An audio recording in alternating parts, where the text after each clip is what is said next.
Hello, folks. Welcome back to World War II TV. And today we're talking about a complicated secret mission into occupied Yugoslavia. Amid SOE's ever-changing role in the Balkans, a Canadian surgeon was there to look after wounded partisans. My guest is Jeffrey Street. He's an author of numerous books about Canadian military history, and I'll bring him in now. Good afternoon, Jeffrey. How are you today? I'm very well, Paul. Thank you for inviting me. Thank you for being here. So we were just discussing going live how complicated it is to write about the Yugoslavia campaign compared to conventional Canadian military history. But I know you're going to talk a little bit when we start the presentation, but how did you come across this particular story in the first place? Yeah, that's an interesting story. And to start, there really hasn't been a lot written about the medical support that was given to resistance movements in Europe and elsewhere during the Second World War. As far as I know, really, there are only about 3 or 4 books, including my own, that touch on the subject. One of them I'll get into a little bit later. The other is about a surgeon who was parachuted into France in 1944 to support the resistance there. I just recently discovered another one about a British doctor who went to the island of Vis in the Adriatic.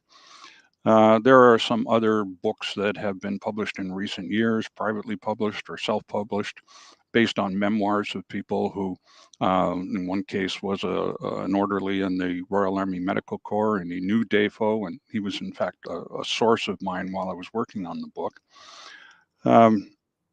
I discovered Dafoe quite by accident, by chance encounter with one of his sons who was living in Ottawa at the time.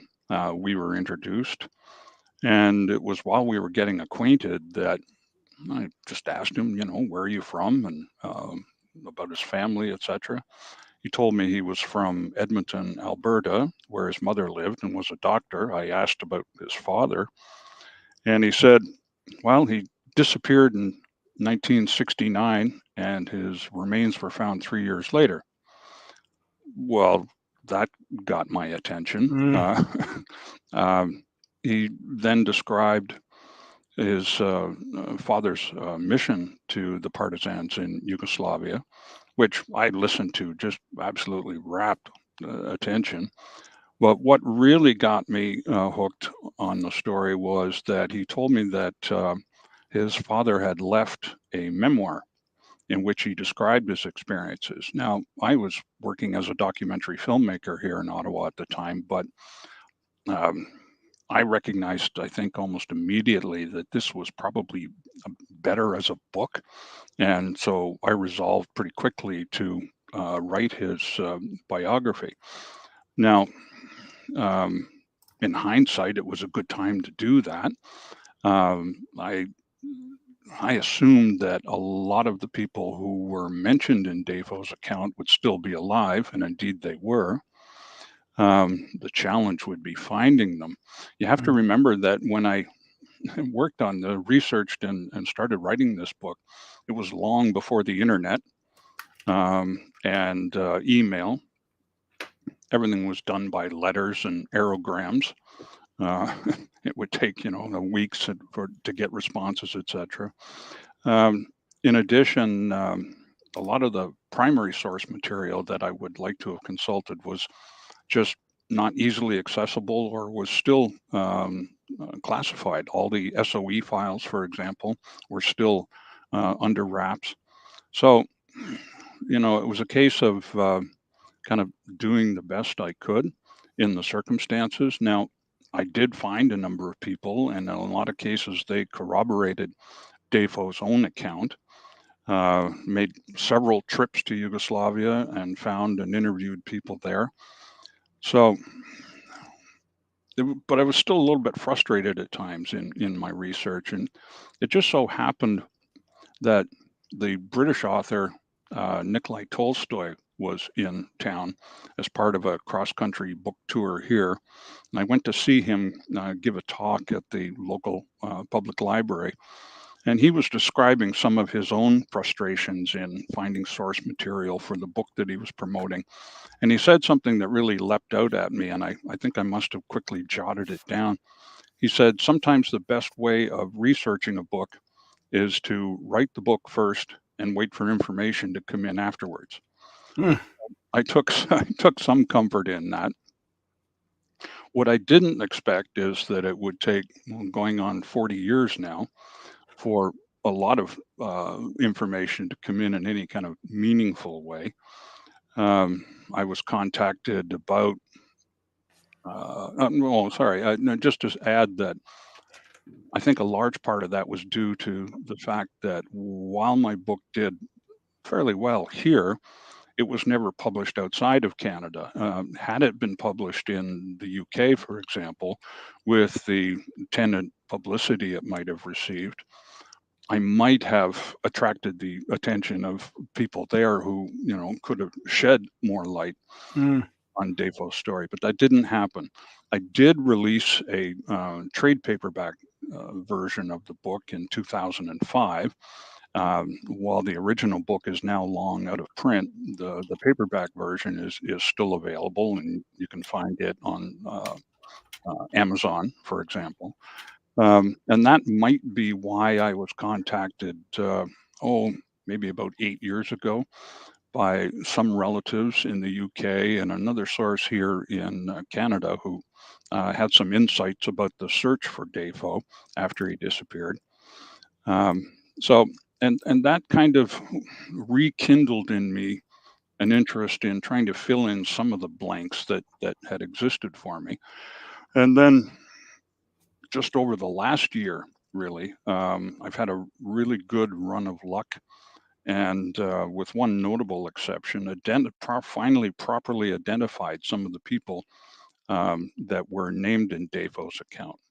So, with all of that as kind of a preamble and to provide some context, I want to tell you a little bit about him and his extraordinary life. And just to say, folks, we'll do questions probably at the end today, unless they're particularly pertain to the slide, but we're going to kind of let Jeffrey go through the presentation first, but I'll save any good ones for later on. But back to you, Jeffrey. Okay, yeah, I'm just going to add talk about the extraordinary life and mysterious death of Colin Scott Dafoe. To start, he was born in 1909 in the small town of Madoc, Ontario, which is kind of roughly halfway between Toronto and our capital, Ottawa, on what is now the Trans-Canada Highway. Madoc had a population of about just over 1,000 then, about half what it is today.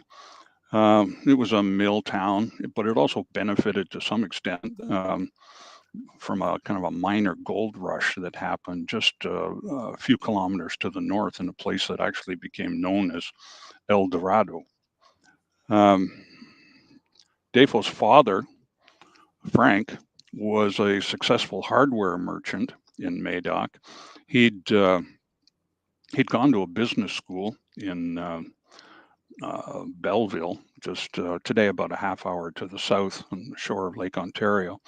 But he was working at what I've been told is that he was working at a bank in Madoc when he saw the hardware store's books and realized its potential. And with a few other partners, they bought the store, and Frank ended up taking it over on his own. He managed the store quite well. His instincts proved to be correct. It did well enough that in around 1912, 1913, he commissioned this house on one of Madoc's main streets at a cost of about $10,000. Now, I'm always a little wary of calculating past values in current currencies, but for what it's worth, I looked it up recently, and 10,000 in the years of the around the time the house was built, it's about 300,000 Canadian today, or about 175,000 pounds. And that was reflected in the building's construction. It had fine woodwork in it. custom-built electrical fixtures, cast iron radiators throughout. It was quite a showpiece then, and it still, of course, stands today. Dafoe, Colin Dafoe, chose one of the rooms at the top with the dormer window, probably the one facing the street, when he was just a few years old, which is perhaps an early indication of his independent spirit. Colin was actually the second born to a child of Frank and Eleanor. The first child had died tragically when Dafoe was just a year old. He accidentally ingested some lye, a common household peril in those days, I suppose. It's one of those things where, lye is really nasty business. It was used in making soap and cleaners and that sort of thing, but it could very easily, in its powdered form, could be mistaken for salt or sugar, and as a liquid, either sugared water or even milk for that matter. It was a horrible tragedy for the family. The parents were described as being kind of undemonstrative, if you like, and who knows how much of that was just their natural character or as a result of losing their first child. It meant that Dafoe would be the eldest of the children that were raised in this house. He had two younger brothers and two sisters. And the siblings I talked to always remembered that they always looked up to their older brother. He was always regarded as a kind of a free spirit, very adventurous, self-confident, etc. A bit rebellious at times too. His father Frank would sometimes send him outside to do chores, and when he'd go to check on him, he wasn't there, and he'd find him in some park playing baseball with his friends instead. And very confident fellow too.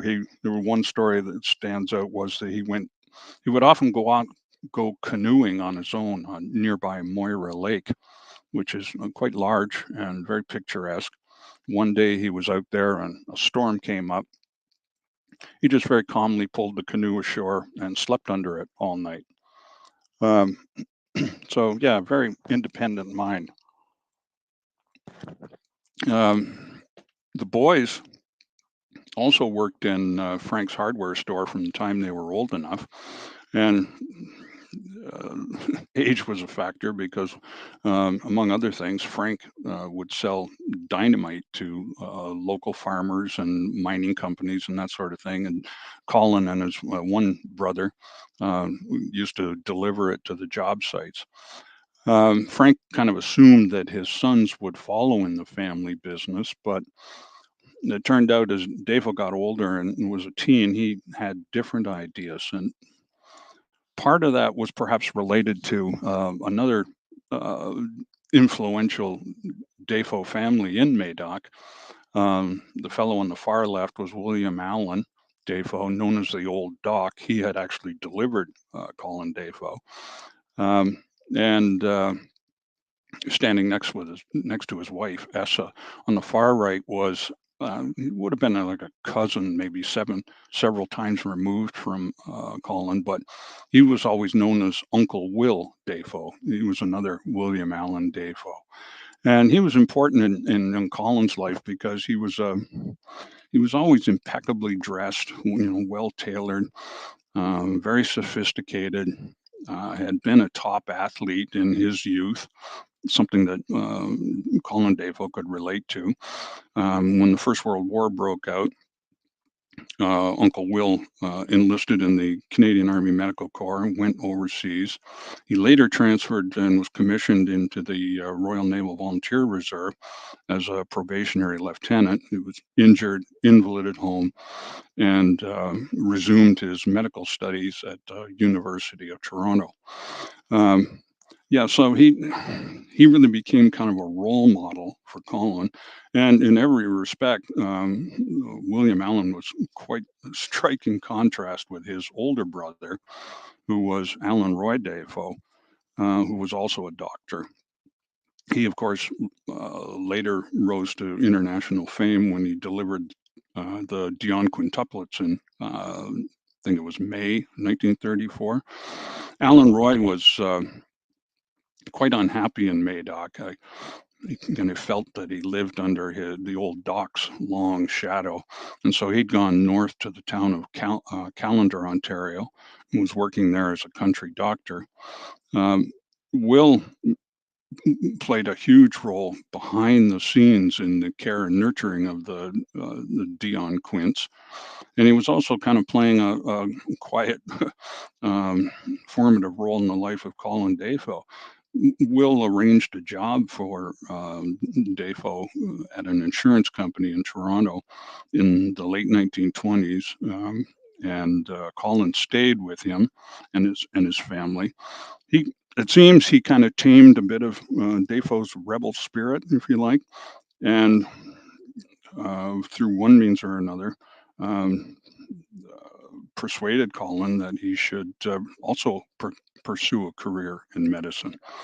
So he had to rush back to Madoc to finish his high school, but then in the fall of 1930, he entered the medical faculty at Queen's University in Kingston. His years there were really kind of remembered for his sometimes erratic behavior and unorthodox approach to life. One friend told me that he had the weirdest way of doing things. He would work like a dog, but in the strangest ways you can imagine. For one thing, he was a night owl. He would go to bed shortly after dinner, leaving instructions to wake him at midnight. Then he would work till dawn. That was not at all uncommon. He also would do lab assignments and dissections at night. I have to include this picture because I just don't think you could get away with this nowadays. I mean, look at this from the anatomy class, posing with skeletons and cadavers. I think this is Dafoe here. He also, he would do work at night, arrive in the morning, or sleep in the morning, arrive in classes by midday, and that schedule kind of seldom varied. He'd also sleep outside in a shed. Even during the winter months, because he claimed it toughened him up. Not surprisingly, he was also a star athlete while he was at Queen's. This, although it refers to it as the rugby team, I think it was more likely like North American football. His name frequently appeared in headlines in newspapers here in Ottawa, for example, which is about a 2-hour drive away from Kingston. As a hockey player, it was said that he's in the front row here on the far left. Said that he could skate like the wind. All of that kind of contributed to his larger-than-life personality. Everything he did, and he was regarded as a person who was kind of possessed, sometimes taciturn, introspective, but dedicated in his own way. Some of his family members were surprised at his choice of a career in medicine because it seemed so confining compared to his outgoing personality. He also had to persuade his professors at Queen's on that point because of his very spotty attendance records. In any case, he succeeded in writing the exams and passed easily in 1936. Almost immediately after graduating, Dafoe and some of his friends from Queen's drove east to St. John, New Brunswick, as part of a 6-month internship.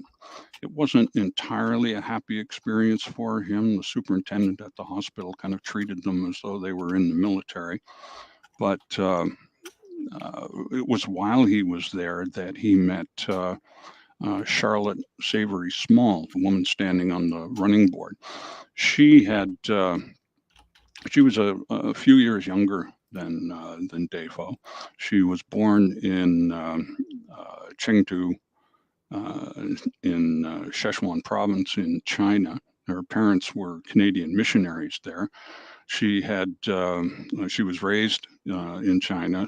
When she was about 14, I think, she sailed to England, stayed with some relatives in Portsmouth for a while. And then when she was just around 17 or so, she came to Canada and enlisted in the first-year arts program at the University of British Columbia.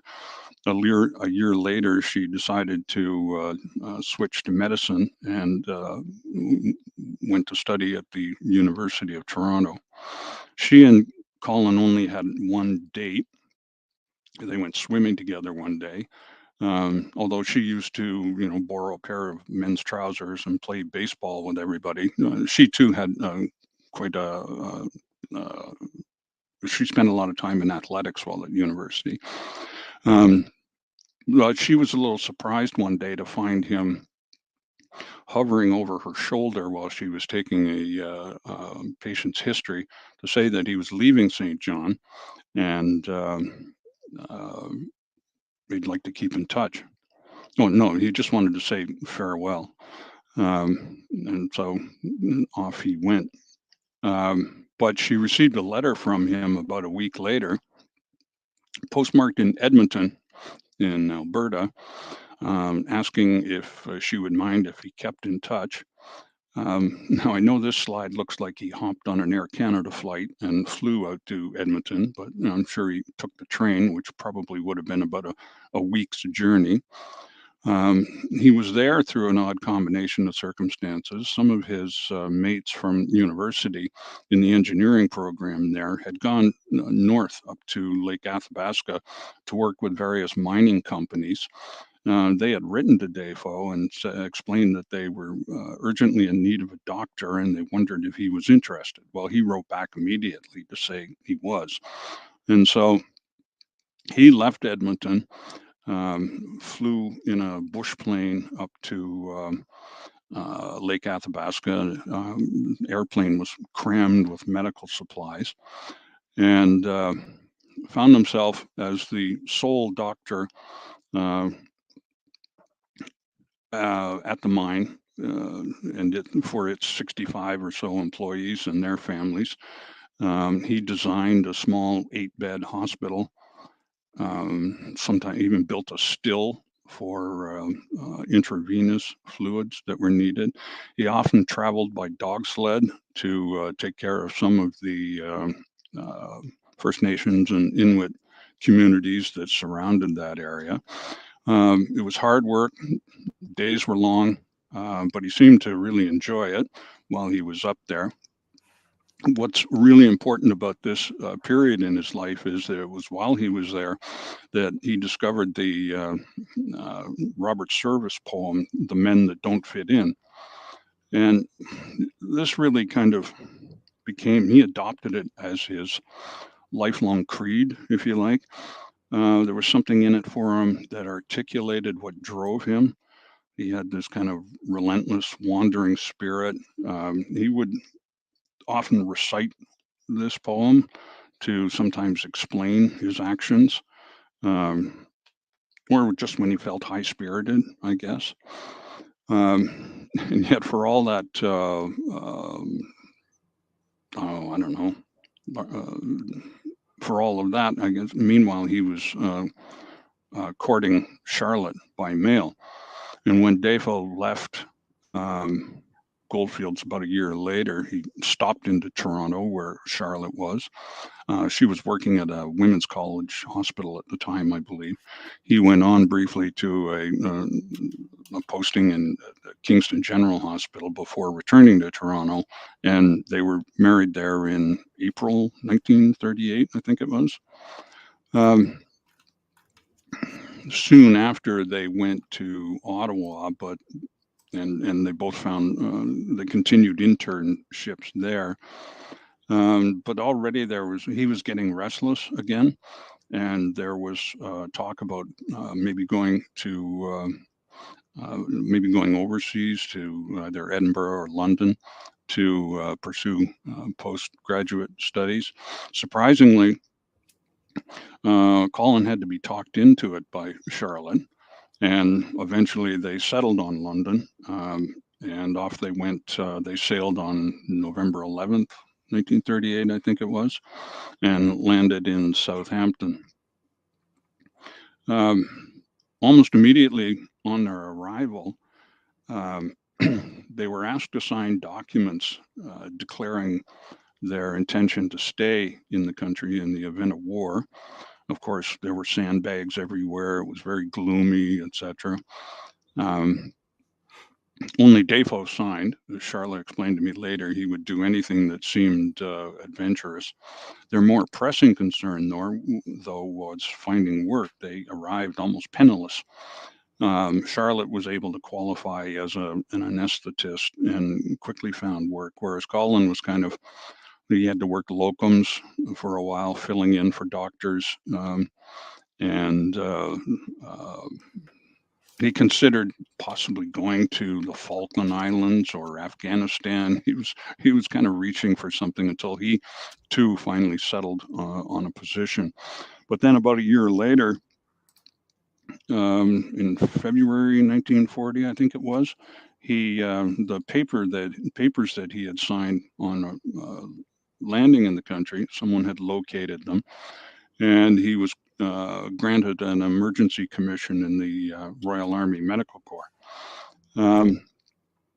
He went to France briefly after some initial training. And during the evacuation from Dunkirk, he was in Southampton again, treating wounded as they returned. That summer, because everyone was kind of anticipating the Battle of Britain, Charlotte was reluctantly persuaded to return to Canada, and so she did. She sailed in July 1940, and when she came back, she settled in Belleville, where she would remain through the rest of the war. She always regretted leaving because the area of England that she'd been evacuated to kind of remained untouched, and she didn't hear much from Colin for all the time that she was away. She'd sometimes get these short letters or telegrams just saying "All's well, love, Colin."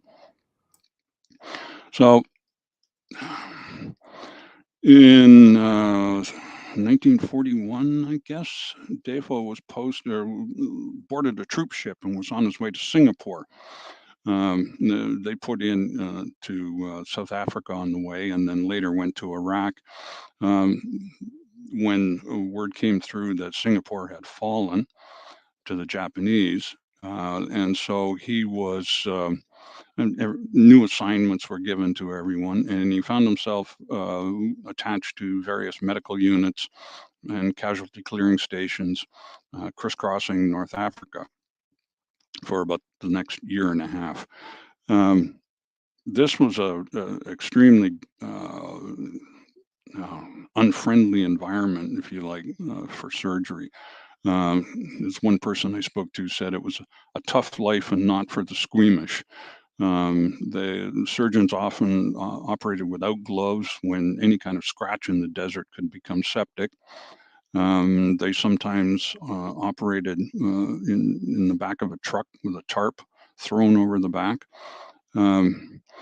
It was his baptism in battlefield surgery, if you like. And it was while he was there that he met another RAMC surgeon, a New Zealander, named Lindsay Rogers. They became very close friends and would so for the rest of their lives. Colin referred to Rogers as Rog, and Lindsay Rogers referred to Dafoe as Daffy or Daff.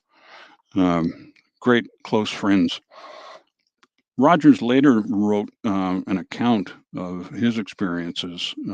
He was the second medical officer to go into Yugoslavia. The first was a Scot named Ian Mackenzie. He was kind of a last-minute substitute for someone else. But in his book, Rogers describes an outing that he and Dafoe went on one day when Dafoe raised the idea of volunteering for a dangerous mission to the Balkans. And as I said, in the end, it was Rogers who went first to to connect with the Titos Partisans, who the British had thrown their support behind. And he probably, and he, like others, had reported on the desperate need for medical assistance there. He was also probably quite, he probably played a role in helping Dafoe to get into the Special Operations Executive, which they referred to as the firm. Rogers eventually came out and was in Italy when he was informed that Dafoe was also there waiting to, well, as Rogers said, waiting to go into Serbia, but in fact he would be heading for eastern Bosnia. This picture here, like Rogers, Dafoe went through all the special training and commando school, sabotage, escape and evasion, all the other special training that they needed to go through, and parachute training. Here, this picture here is him in the parachute helmet, the type of parachute helmet that they wore at the time, and I guess his undershirt or whatever that is. Rogers was also quite helpful in showing Dafoe the kinds of supplies that they would need before going in. It was also while Dafoe was there in Bari, Italy, that he met two young British sergeants who had been assigned to accompany him. Just one second.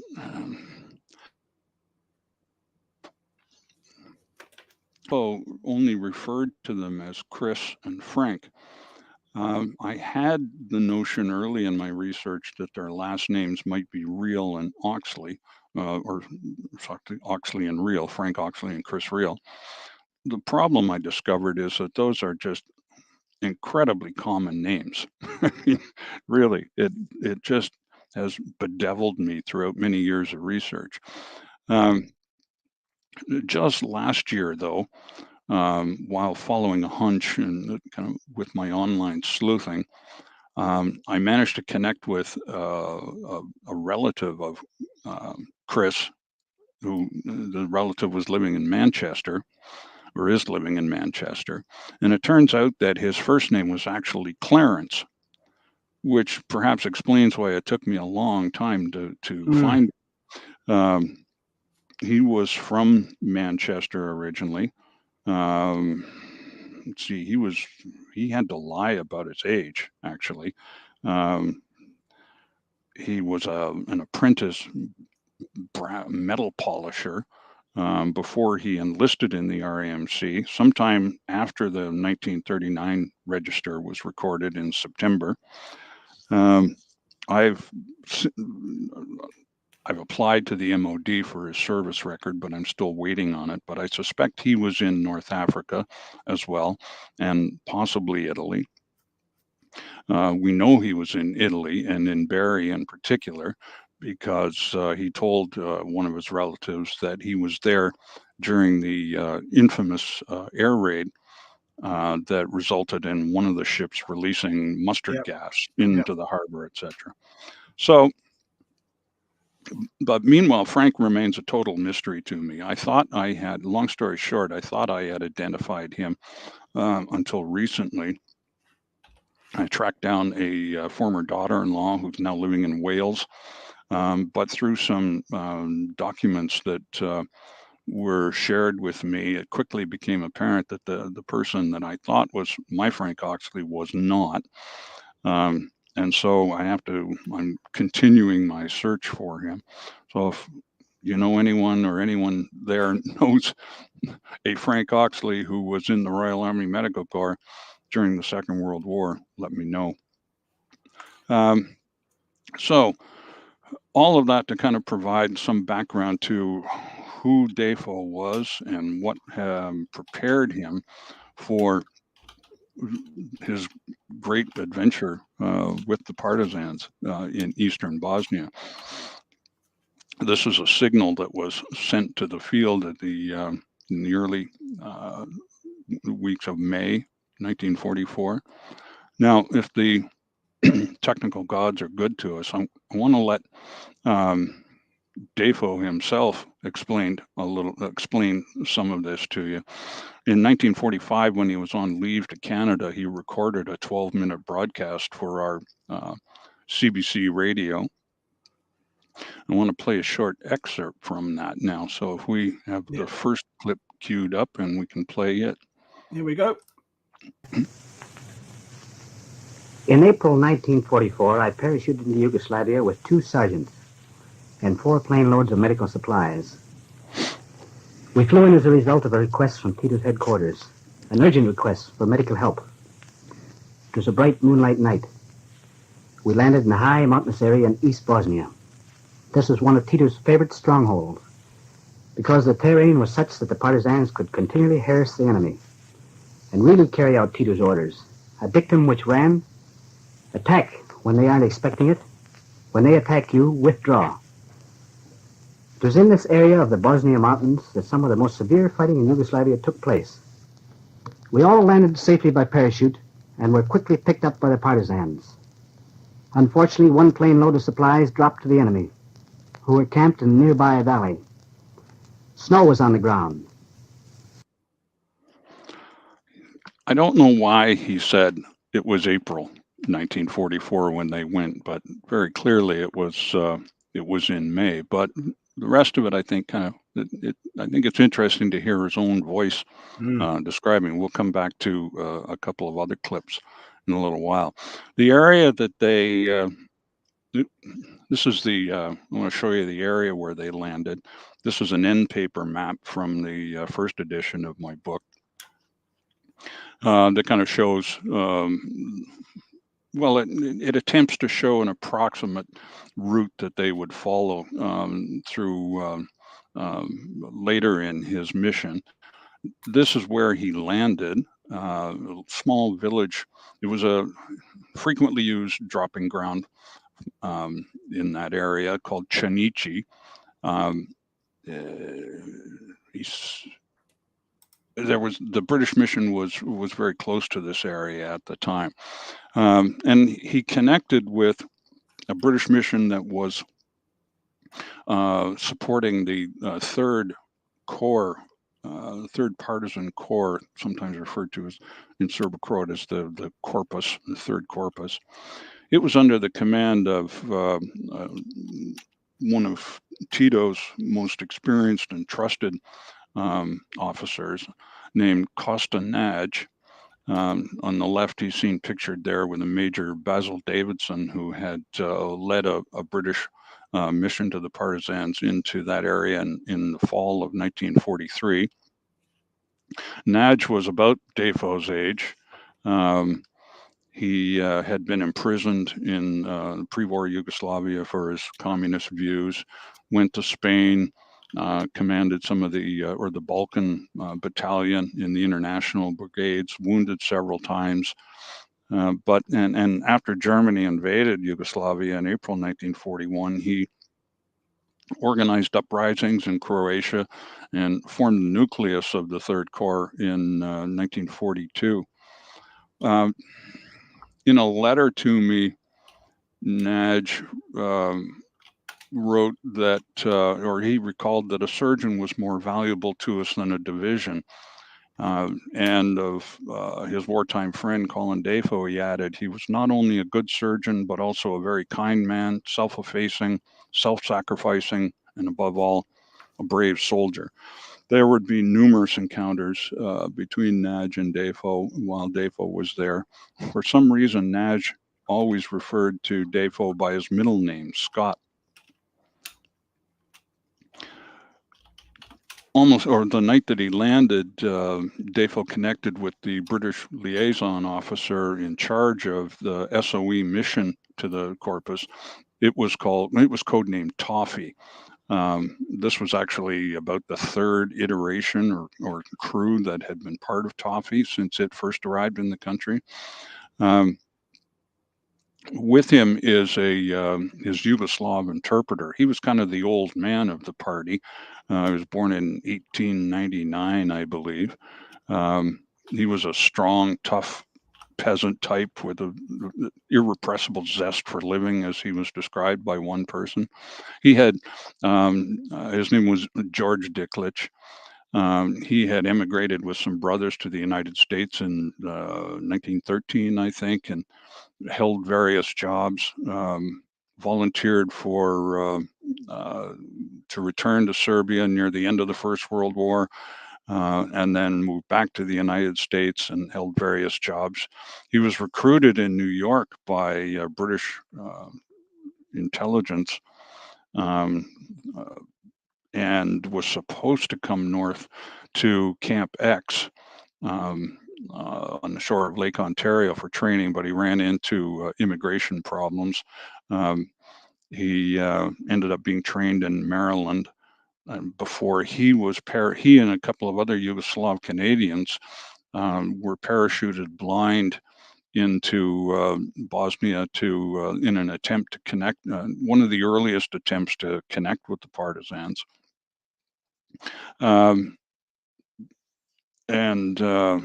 he became good friends with Dafoe because he had just such a an outgoing personality, if you like.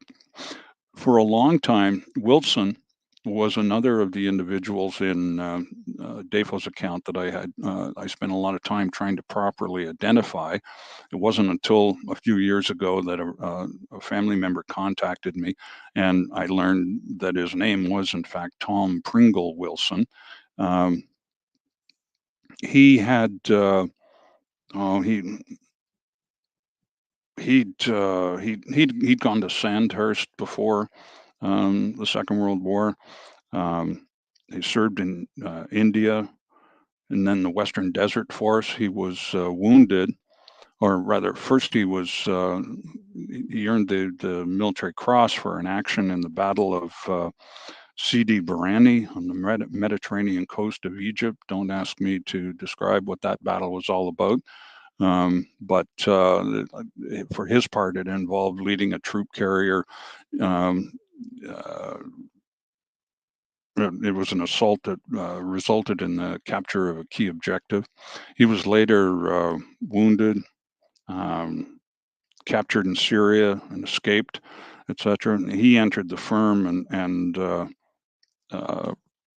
was earmarked to take over Toffee as early as September 1943, but it wasn't until January that he actually parachuted in. He would prove to be somewhat, if hesitate to say it, but if there's a bad guy in this story, it's kind of Wilson. He was very temperamental, high-strung, probably somewhat stressed from many months in the country. He had an explosive temper at times. That was quite in contrast with the young wireless operator seen second from the left in this picture. His name was Ernest Walter Lincoln.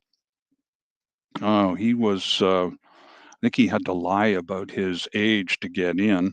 When he enlisted in the Army, originally joined with the Surrey Regiment just after Dunkirk ended, and later transferred to the Corps of Signals. He was known to his friends as Elmer or Elmo, but to the others in the British mission, he was Link or Linky. As a wireless operator to the unit, he was just absolutely essential. But he also he chattered away like a little monkey all the time, as Dafoe described it in his account. He also spoke some of the he spoke Serbo-Croat well enough to, if pressed, could be called on as an interpreter. However, they ended up with another person to fill that role. Shortly after Dafoe arrived, he was, first of all, he was extremely concerned about all the medical supplies that he brought with him. The partisans seemed to be in a hurry to kind of take off with them. And Dafoe was absolutely determined to try and keep as much of it together as possible. What he didn't understand was that the partisans there was so much material that Dafoe brought. They were trying to whisk it off to underground shelters, and if you like, But while Dafoe was trying to sort all this out with the partisans, he encountered this young fellow named Mickey in an orchard with Frank and Chris one day, and realized that he spoke English well enough, and he asked him to go along with the mission to serve as an interpreter. Now, Mickey is absolutely vital to this story, and he became completely devoted to Dafoe as his guard and interpreter. Mickey had all kinds of quaint expressions, such as "It shall be done suddenly, Sir Major," in the kind of customary form of address. And when I was in Yugoslavia, they always referred to me politely as Sir Brian, using my first name. Yeah, that Mickey on the left, next to one of the underground caches where things were hidden. Want to play the next clip, if we may. We can do that. Yep, here we go. Number 2. It was arranged that I should take over the Corps Surgical Hospital, which was housed in a peasant village about 4 miles distant. The village was set on top of a mountain, overlooking a deep, very beautiful valley, where the German patrols and armored cars could be seen far below. Here we saw the results of total war in gruesome detail, a sight which I still find hard to believe. In about 20 one-room peasant houses were crowded together 350 seriously wounded partisans. They lay on bare wooden floors with closed windows. They were crowded together for warmth, with but one blanket for every 2 patients. The odor of decaying flesh was almost overpowering. Many of them were sickly green in color, having recently spent 7 to 10 days underground in camouflage bunkers, in damp, continuous darkness with little food or water. All had severe war injuries, which received very little treatment due to the lack of supplies, doctors, and nurses.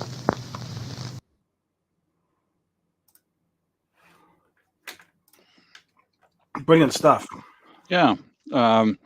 It took a few days for Dafoe to be at the top of the clip. In case people missed it, he said that it was arranged for him to be sent to the Corps Hospital, which was nearby. When he got there, as you heard him say, he was just absolutely shocked by the condition of the patients there. And he felt a lot of remorse for having, spent a few days doing pretty much nothing until he actually had an opportunity to see these people. This slide here shows a couple of pages from his the account that he wrote afterwards. That there were a couple of buildings that he, Frank, and Chris took over, and they scrubbed them from top to bottom with disinfectant. They threw out a lot of the rusty old surgical instruments that they found when they arrived. Got everything fixed up as best they could. You can kind of get a sense of from the drawing that cramped quarters, but they would have to do. And you can see that there are places, there are canisters that he had brought. They brought some of the material out of the underground shelters, and quickly went to work. Some of the first patients that were brought in were, some of them were near death, and Dafoe was not sure that they would survive.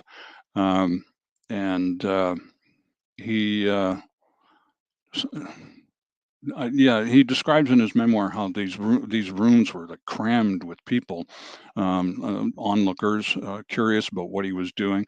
Some of the partisans were shocked that he didn't bother to blood type any of them before he started working. They weren't familiar with plasma.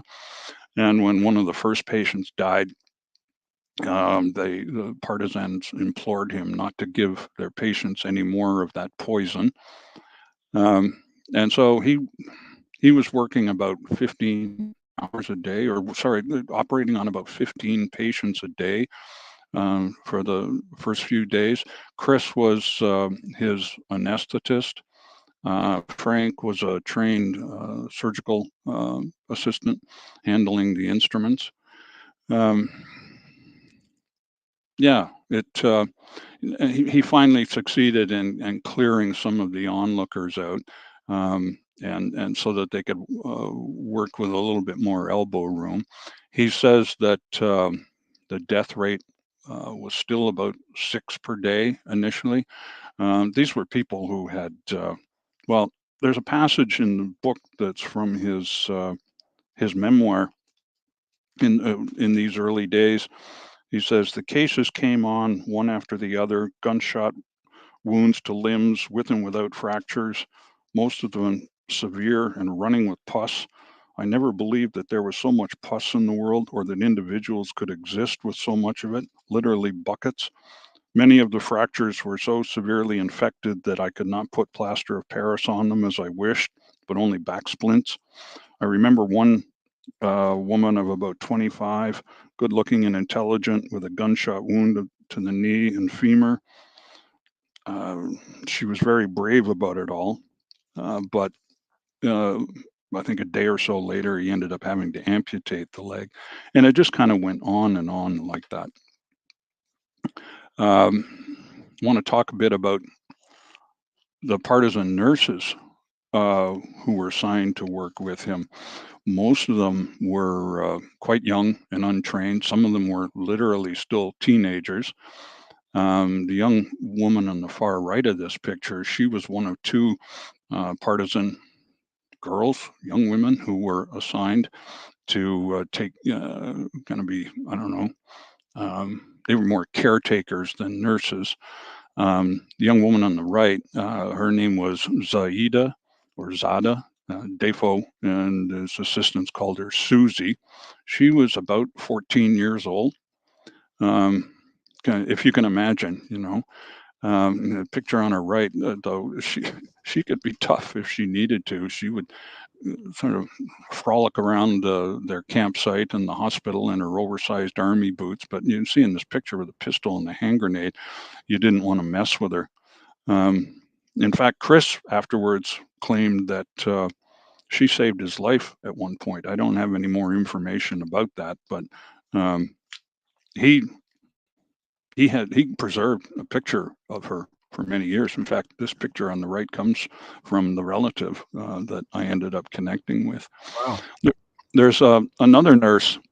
Unfortunately, I don't have a wartime picture of her, but I have to talk about her. Her name was Jordana, or Jordy, as she was called. Dafoe sometimes called her Judy. She was the the daughter of a well-known Croatian doctor. She was about 15 or 16 years old, and she became invaluable to Dafoe. And again, a brief passage from the book. I'm sorry, I have to add, I had the great privilege of meeting Jordy in 1984 and interviewed her in Belgrade. And so this is something that she told me while I was there. At that time, I was very young. I didn't have any particular training as a nurse. I was more kind of orderly. Sometimes I was thinking, why did Major Dafoe choose me for the operating room and not the other nurses? Then I thought, maybe when 2 people work together, they have an understanding of each other. I remember vividly an operation, an amputation. He had no need to tell me how to hold the leg. From his behavior, I knew. He didn't, or some other operation, he didn't need to talk to me much, almost nothing, because I knew in advance how he would like to have it. Dafoe did a lot of amputations in those early days because people had gone for so long without care or the care that they needed. We'll come back to Jordy in this story. Our third slide, our third clip. Will do. Here we go. After 2 months in this village, we moved our hospital into tents, improvised from captured Italian ground sheets. Wooden bed frames were built. with springs of parachute strapping and mattresses of parachute silk stuffed with straw. A mountain stream, piped and heated, provided showers. A flying fortress which crashed nearby provided much material: rubber sheeting, aluminium, electrical apparatus. In all, it was a 200-bed hospital, as well equipped as a British casualty clearing station.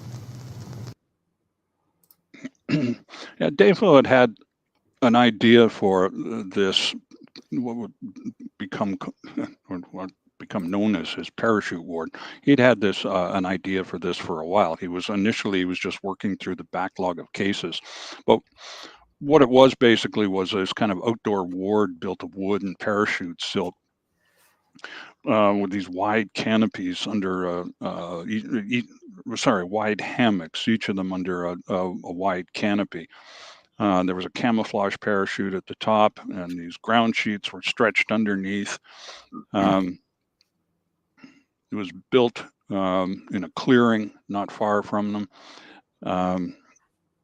And a lot of this reflected work that he had been doing for the past couple of months to try and improve sanitation, so that there weren't as many flies going around the place. So there were latrines that were built. The flying fortress that he refers to, it crashed quite close to the hospital, and it was quickly cannibalized for electrical piping, etc. There were showers that he had built. You can see up at the top there's a blacksmith area that would also be an armorer's bench. There are, let's see, there's another slide here. This covers a couple of pages in his notebook. There was a surgical theater built in the middle of it. Again, a lot of it using parachutes.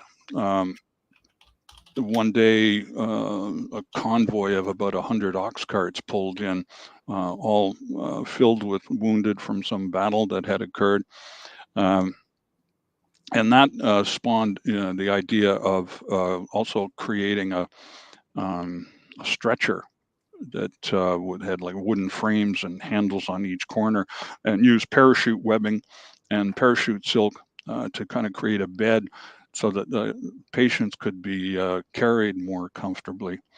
We don't, unfortunately, for reasons I will get to, have photographs of his parachute ward.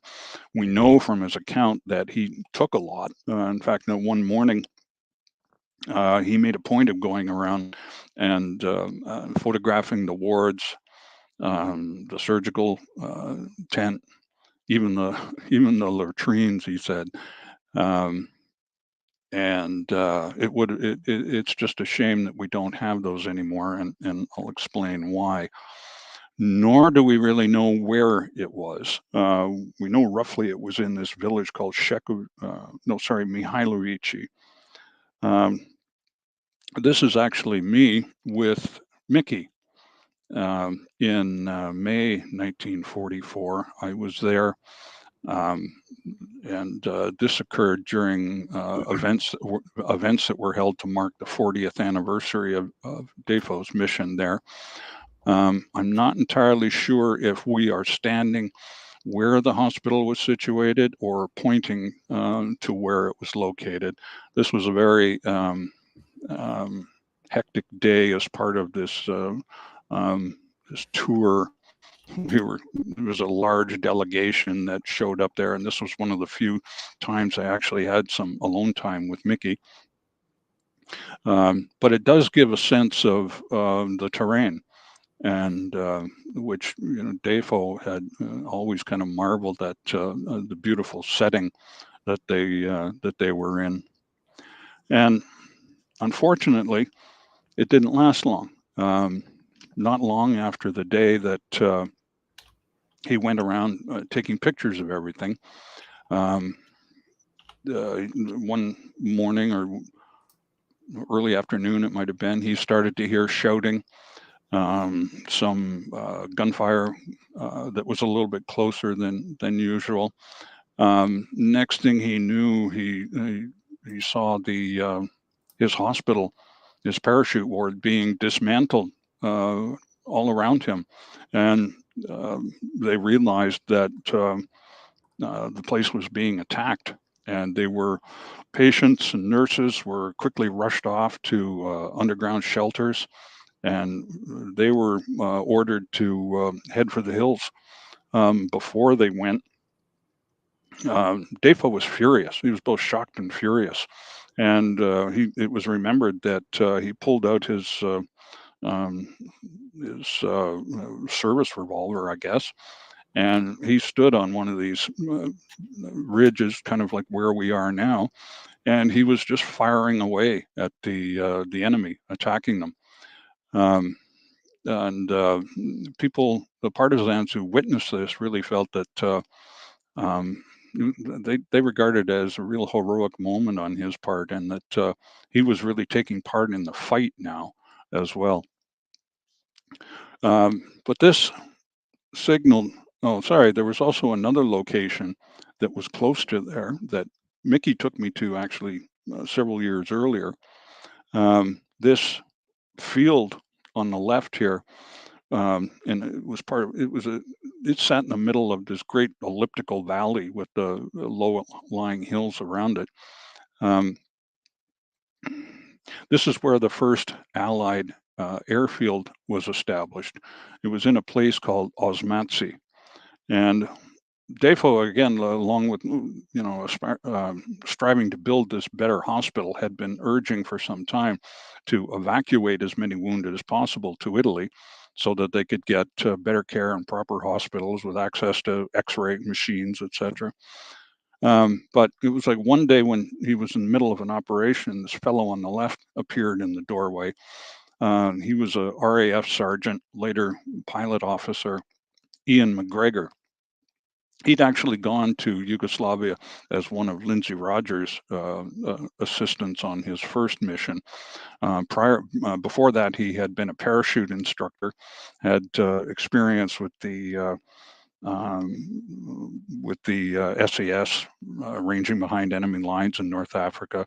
His job now was to be kind of a parachute pimpernel, dropping into various places, often with his dog, believe it or not. He built a special parachute harness for it. He was here now because he was in the business of sighting airfields. And he promised Dafoe to get one as soon as possible. He rode out to a candidate, which was the area around there that I showed you earlier at Osmatsi, and was astonished when he got there to see about hundreds of peasants who had been recruited to, and they were hacking away at the field with old utensils, etc., to kind of clear it for use. And they transformed it very quickly. In fact, Dafoe was surprised to hear that within a day or so, the airplanes would start coming in.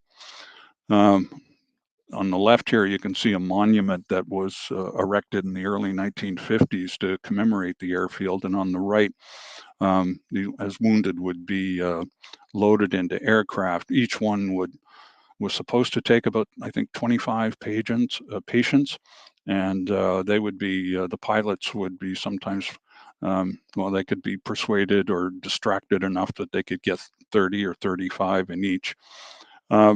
And over the course of several of these landings, there were hundreds and hundreds of patients, some nurses, and others who were evacuated to safety in Italy. Ironically, it was perhaps some of this activity at the airfield in Osmatsi that led to a renewed enemy offensive in that area. And so began, that's when they had to evacuate the hospital. And essentially headed off into the hills. I know from this picture it looks like it's a very calm outing in the woods, but in fact, when they left the hospital, there were bullets ricocheting off trees around them. There were shells exploding. It was quite of a chaotic melee. But this was the start of Dafoe's long pokret, a word that he had heard before, but would now come to appreciate firsthand. It meant, as a noun, it meant movement, or as a verb, it was like move. There were other words that he would learn while he was there, like napred, march on, berzo, quickly, or tishina, silence or be quiet. And sometimes they would have to wrap the horses' hooves in cloth, for example, to while they were trying to slip through enemy positions. But in his memoir, this is my transcription of something that he wrote in his memoir about what the pokret meant to him. And in fact, I talked to a number of people who had been, anyone who wrote an account of their experiences with the partisans in Yugoslavia felt quite the same. The pokret was kind of seared into their recollection of those experiences. And of course, I mean, this next part of them being on the run for several months, it takes up over 100 pages or so in my book. It's kind of hard to recreate that day by day account here, but Dafoe was pretty good at recording it or memorializing it, and I've fleshed it out to some extent in my book. There are some key accounts or key episodes rather that I just want to touch on briefly. Starting with, well, it was almost within days of them setting out. Dafoe was just crawling into his tent one night when he heard the sound of aircraft overhead nearby. Shortly, I was just dozing off when shortly afterwards he heard some rustling outside his tent. And this young officer, the one on the left and in the foreground of the picture on the right, poked his head into Dafoe's tent. In my book, or he said his name was Holmes. In my book, I mistakenly identified him as Gerald Holmes. Someone in Yugoslavia had led me to believe that was his first name.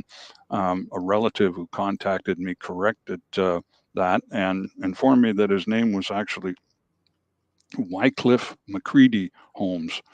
He was born in 1916 in Belfast, had joined the Army, Royal Army Service Corps in 1938, I think, went to France with the BEF, evacuated via Dunkirk, served in North Africa, and in fact, the one account was that he also was in Crete and knew Patrick Lee Fermor and the others who were involved in the kidnapping of the German general there. Holmes was there to, he had landed with a young wireless operator named Straw.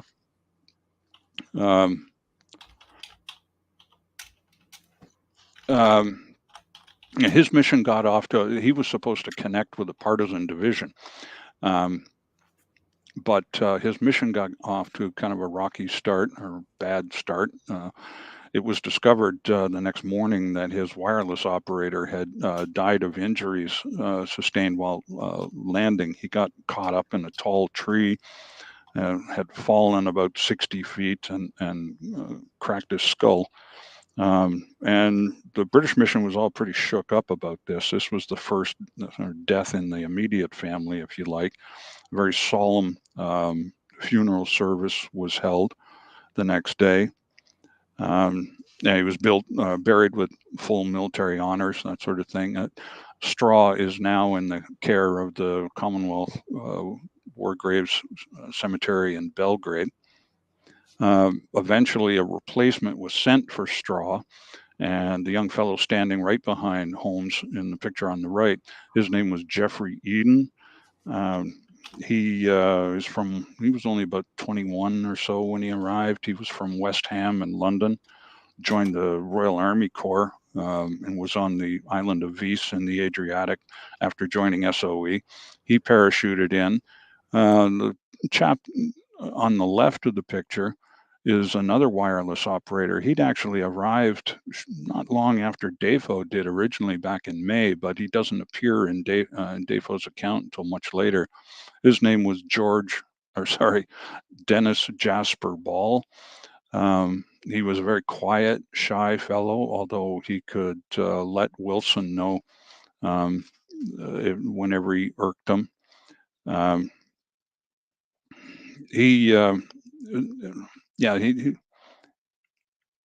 turned out to be a very interesting character, but I don't really think I have time to go into some details about how he posthumously ended up helping me in some of my research. Another incident that occurred not long after Holmes arrived was also deeply worrying to the British mission. A young fellow was brought into their camp one day, and he reported on having gone back to the site of their to the parachute ward, and he saw that the place had been looted. Instruments that they left behind were strewn all over the place. The magazine where Dafoe's films had been stored had been discovered, and his films were exposed, ruined, which is why we don't have any of those precious photographs. But he also brought a letter that had somehow gotten to him that Geordie had written to another one of the nurses, and Dafoe recalled it as best he could in his memoir. They were all deeply shocked by this. The Geordie's mother had been murdered when it was a group of Chetniks actually who overran the hospital at that point. The patients were discovered in their underground shelter. They were all slaughtered. It was just a shocking episode for them all. And he worried very much about Geordie's fate. I don't think he ever knew what happened to her ultimately. I think he would have been very relieved to know that she lived a very full and productive life. She ended up becoming a doctor. Wow. Partly because of, I'm sure, her father, but also her experience with Dafoe was a big part of that. And she had lived in the States for a while when I met her, and so her English was very good, and we had a very good conversation.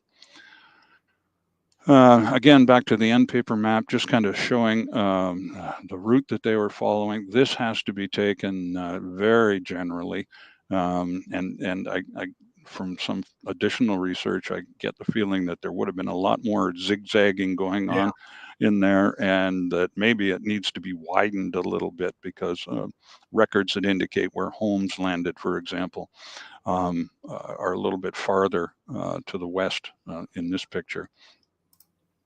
I have to mention this fellow too because he appeared suddenly one night. He was expected, but they didn't know why. He landed. This fellow he was a private named Dennis Gall from Birmingham. He was a private in the Royal Army Medical Corps. He landed and immediately started demanding to see a Commander McPhail, who was a couple of 100 kilometers away in Serbia. They just, as they said, there was some kind of screw up, and they sent him to the mission Toffee instead. He's kind of incidental to Dafoe's mission, but he was there, I suppose, as long as he was there. He ended up providing endless comic relief, if you'd like. Every second word was an expletive. He had absolutely no filters.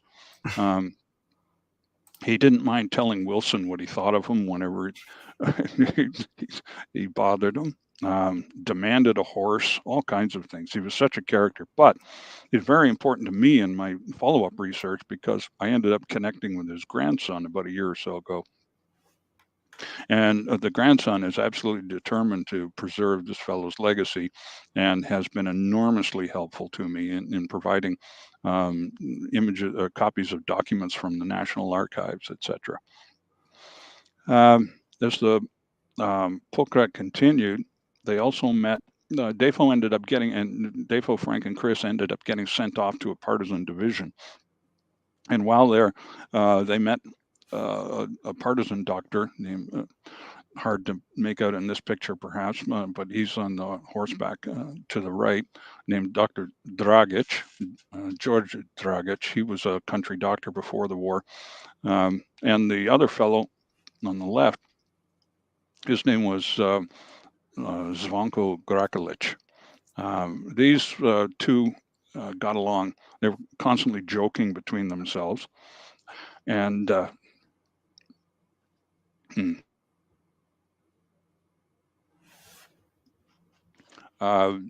yeah, they became very close friends with Dafoe. I'm hurrying this along a bit, mindful of the time. At one point, they were ordered to proceed to the town of Tuzla. It was the third largest town in Bosnia and Herzegovina, an industrial town. It had been liberated once before by the partisans in October 1943 again. Around the beginning of September 44, it was liberated again once and for all. So Dafoe's long march was drawing to a close, and they were ordered to proceed there. It was around this time that Wilson, Lincoln, and Gall were airlifted out, and Captain Holmes was put in charge of the Toffee mission. A few days after they arrived in Tuzla, Dafoe was taken to this building, which I visited in 1981. It had served various purposes over the years, but including it was a girls' school in the 1930s. It was abandoned when I saw it. But in September 44, when Dafoe was taken to it, it had been rapidly converted into a hospital. And Dafoe was given a tour, and he was quite impressed by the facilities. He was even more impressed when he was told that they wanted him to be the chief of surgery there.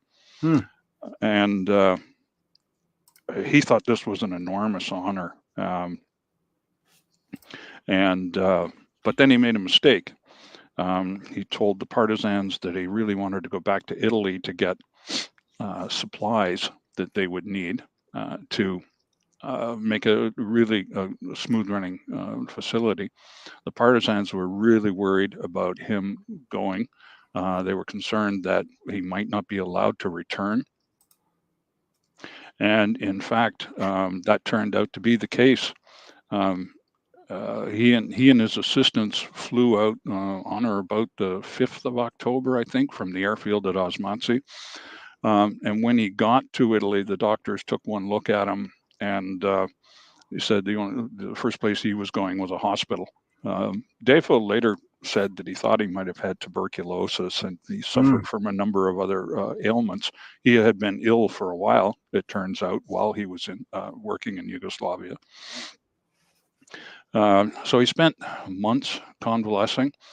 Almost immediately after he left, the partisans were sending signals from the field asking, when is he returning? When's he coming back? I've seen messages from the field asking about medical supplies that he promised. Dafoe did succeed in rounding up a bunch of material and having it dropped in or sent in. Eventually, a Russian doctor took over from him. Dafoe ended up back in England by VE Day. He had spent months contriving to get leave to Canada, and he finally succeeded in June 45, I think.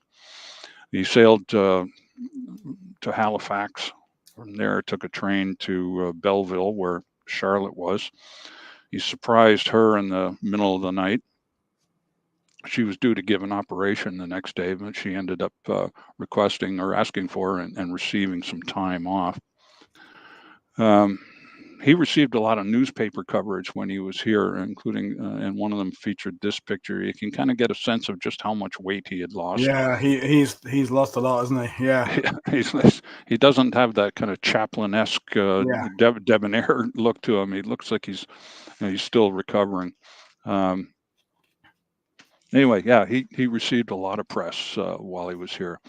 But he also went back to the family cottage in Madoc with Moira Lake in the background there. And it was here, that's his mother, Eleanor, sitting outside. It was here that he started to write his memoir. He would sit at a picnic table outside this cottage, and he hurriedly scribbled away in these 7 pocket-sized notepads, and often in pencil and occasionally pen. I can tell you it was a very big job to try and transcribe that doctor's hurried handwriting. If anyone's ever had a prescription, you know what it's like. Here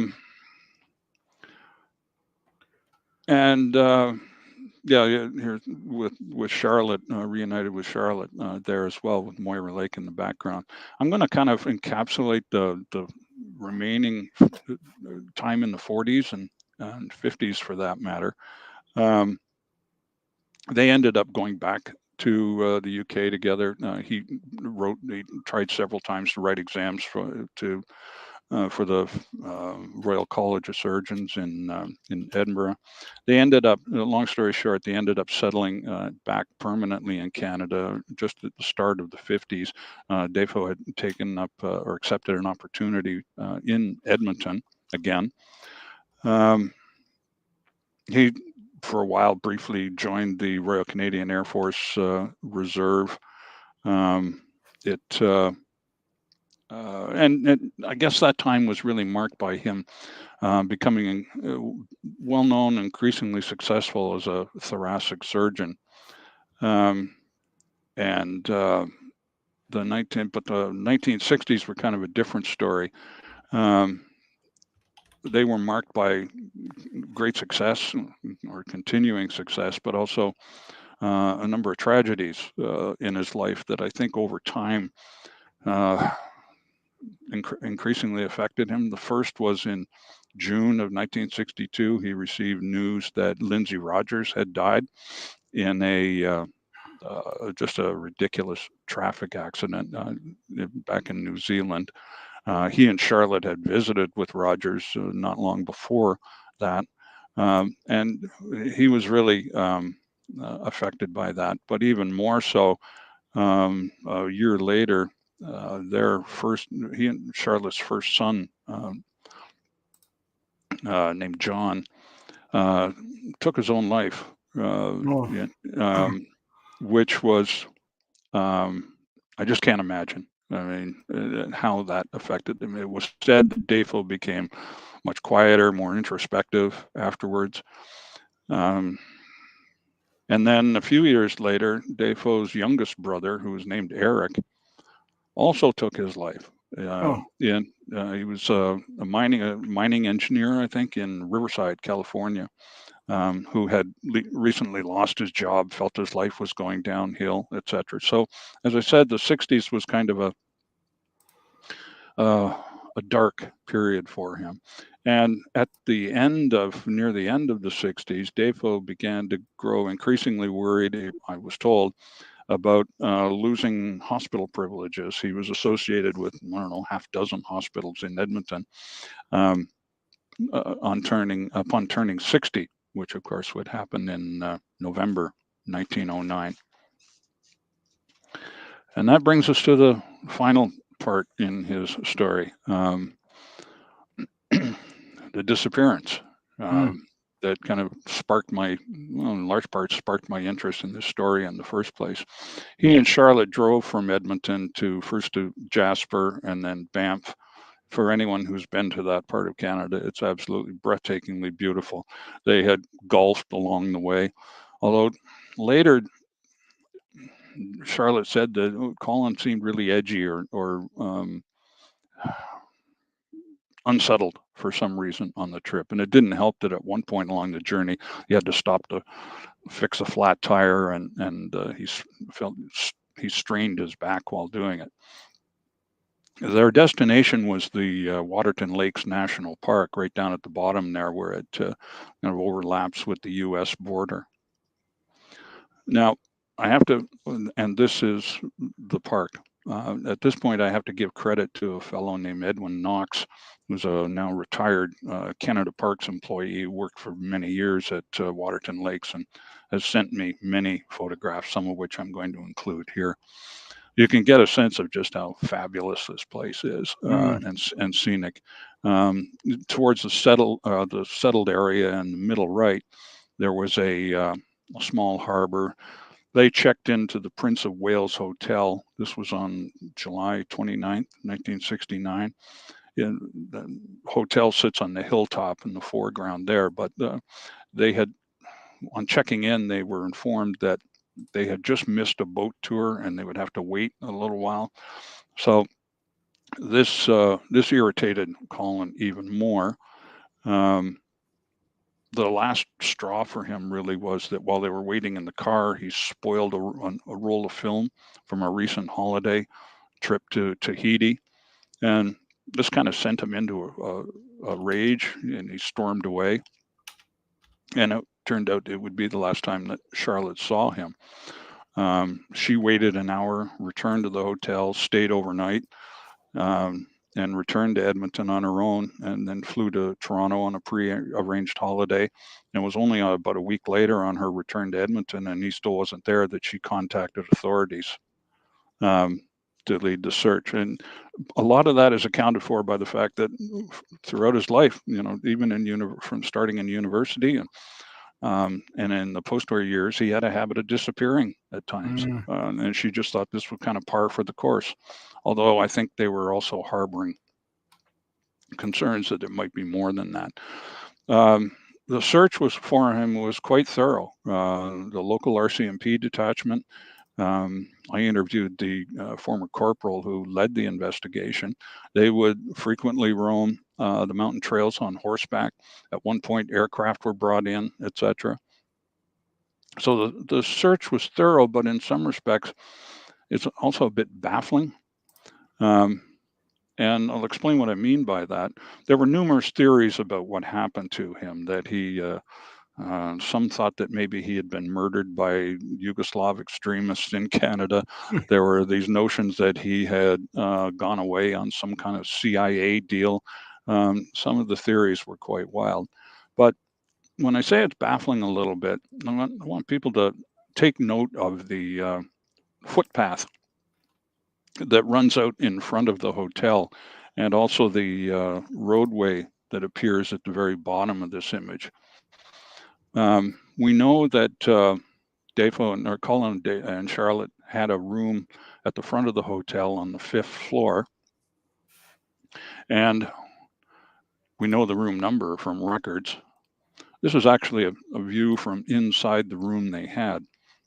And it seems to me that if you're going to go look for someone, the first place you should go is in the direction they might have been looking. Like, it doesn't make sense for me that he would have doubled back towards the area where Charlotte might have been waiting. He would have looked out the window from their from their room or suite here, and seen that footpath and would have followed it. So I don't have all the records of the investigation into the search for him, but it does seem to me that they should have followed that trail and where it led. Dafoe left some traveler's checks, some cash. It was reported that he took some tranquilizers and a bottle of gin with him, and off he went. This is a view from that road that I mentioned in one of the earlier pictures. You can see kind of a footpath in the bottom center, and it heads off, veering to the right, where the low foothills overlaps with the taller mountain, that's Mount Crandall in the background. And about 3 years later, some hikers found a skull in there, reported it to authorities. It was later identified using dental records and as his. And but it was still not known what had happened. I mean, did he have an accident? Did well, it could have been a wild animal. I mean, the warden who retrieved the skull was literally confronted by a bear on his way out and had to scare it off. So it could have been animals. Bears, cougars are common in that area. He could have. We don't know how far up he went, but the skull was found very low to the ground. So that was kind of it. Although we don't know what happened, we know that he died kind of as he had lived on his own terms. Yeah. Leaving many questions and memorably.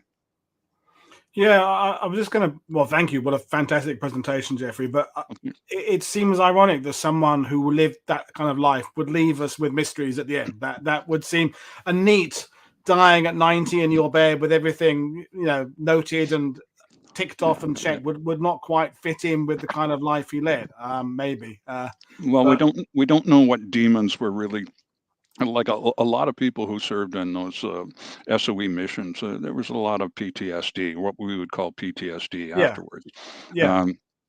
He was a drinker in his later years, as a lot of them were. We don't know, as I said, we just don't know what demons were operating there and to what extent he was concerned about his future. We just don't know. It could have been an accident. He could have, he could have tripped somewhere, broken a leg, broken a hip, and just couldn't get out. Or it could have been deliberate. We just don't know. No, and fascinating. We've got a couple of questions that are going to go back to one that came in earlier. So a couple about the death there. Trevor Sheehan is asking, had he left the will? Was there a life insurance issue there? Well, I'm sure there was a will. I remember there was, because it took so long between his disappearance and the time his remains were found. Right, It took a while for the insurance to get settled. It meant that